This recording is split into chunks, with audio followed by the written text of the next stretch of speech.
The first years that we were there, we really developed a love for the place. Over the years, there were a number of threats, death threats or threats against the church or threats to bomb or things like that. What I did not expect was that the Turkish government would put me in prison.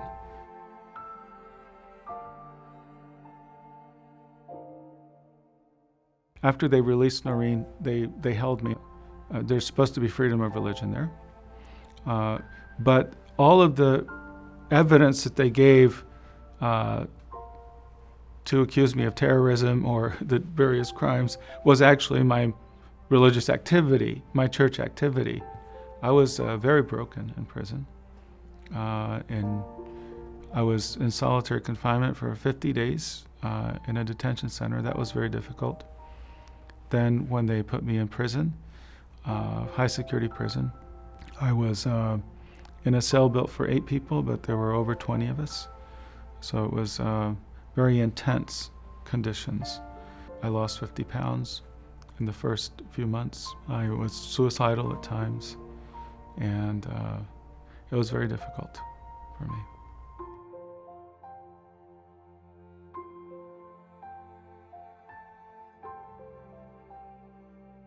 Religious freedom, I think in the United States, we take for granted to a large degree because this is what we're used to.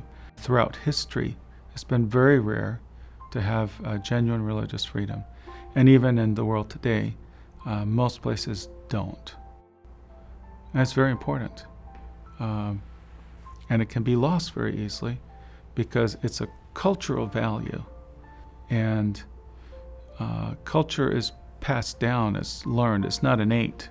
And so if we don't pass those down, if we don't emphasize it, then within a generation you can lose it.